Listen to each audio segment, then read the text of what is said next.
श्री स्वामी समर्थ. सर्वप्रथम स्वामी सुसंवाद या भक्तिमय चॅनलवर सर्वांचे मनापासून धन्यवाद. आजच्या या व्हिडिओत आपण स्वामी सेवा करत असताना मनाचे स्वास्थ्य का बिघडते हे जाणून घेणार आहोत.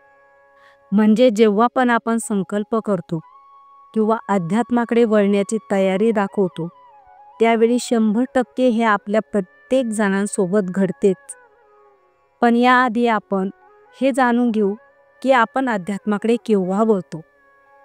ज्यावेळी आपल्याला काही हवे आहे परंतु आपण खूप प्रयत्न करून देखील ते आपल्याला मिळत नाही किंवा आपली एखादी इच्छा पूर्ण होत नाही.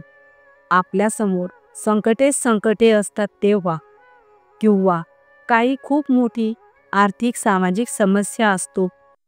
अशा काही कारणांमुळे आपण स्वामी सेवेकडे वळतो. पण आपण स्वामी सेवेकडे किंवा गुरु सेवेकडे वळतो हेच मुळात आपल्यासाठी एक योग्य वरदान असते.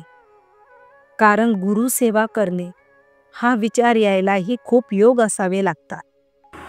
आणि जर आता तुम्ही गुरु सेवेकडे वळाले आहात तर हे लक्षात घ्या की तुमचा तो योग आलेला आहे. आता आपण बघू की सेवा करत असताना आपली मनस्थिती कशी ढासळते आणि का ढासळते.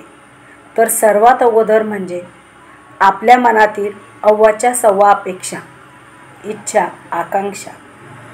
मी ही सेवा करत असल्यामुळे माझी इच्छा लगेच पूर्ण व्हावी अशी अपेक्षा सतत मनात राहते. मग यावेळी काय होतं की सेवा चालू असताना देखील आपले मन इतरत्र भटकते. त्यामुळे सेवेत मन लागत नाही. दुसरे म्हणजे अतिताण, चिंता, भीती. सेवा करत असतानाही मनावर ओझे असणे, सतत चिंता करणे. तिसरे म्हणजे सेवेतील चुकीची पद्धत, म्हणजे नामजप करण्याची चुकीची पद्धत.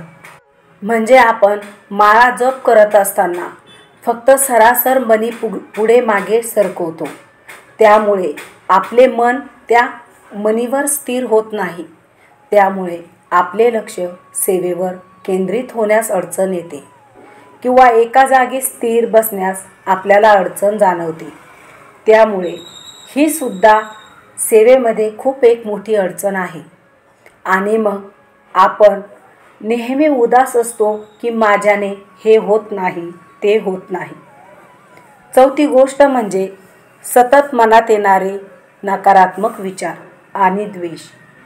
इतरांबद्दल द्वेष करणे, मत्सर, वाईट बोलणे हाही सेवेतील सर्वात मोठा अडथळा ठरतो. नंतरची गोष्ट म्हणजे आपल्या सेवेमध्ये सातत्य नसणे. खूप वेळा आपली सेवा ही खंडित होते. आपली इच्छा नसतानाही आपल्या हातून कधी सेवा घडत नाही. जर आपली सेवा खंडित झाली तर आपल्यामध्ये तो सातत्यपणा येत नाही जो की आपल्याला स्वामी सेवेमध्ये टिकून राहण्यास मदत करतो. त्यामुळे किमान रोज 5 मिनिटे तरी एका जागी बसून नामस्मरण करावे. आता आपल्याला हे सर्व टाळायचे असेल तर जास्त काहीच करण्याची गरज नाही. नेहमी आपले विचार सकारात्मक ठेवा. जे काही घडत आहे ते स्वामींच्या कृपेनेच घडत आहे असा विचार आपण मनामध्ये ठेवा. आणि आपण जी सेवा करत आहोत त्यावर पूर्ण श्रद्धा आणि विश्वास ठेवा. सेवेमध्ये नियमितपणा ठेवा. वाईट लोकांपासून दूर राहण्याचा प्रयत्न करा. आणि सर्वात महत्त्वाची गोष्ट म्हणजे दिवसातून कमीत कमी बोलण्याचा प्रयत्न करावा. इथे एक लक्षात घ्या की जेवढे सेवेमध्ये सातत्य असेल तेवढी आपली सेवा पुढे जाणार आहे. आणि सेवेबरोबरच अडचणींचाही सामना आपल्याला करावा लागणार आहे. त्यामुळे जरी सेवा करत असताना मनाचे स्वास्थ्य बिघडत असेल तर त्यावर फारसे लक्ष देऊ नका. फक्त नामस्मरणावर लक्ष द्या. तर आजचा व्हिडिओ तुम्हाला आवडला असेल तर कमेंटमध्ये श्री स्वामी समर्थ लिहायला विसरू नका.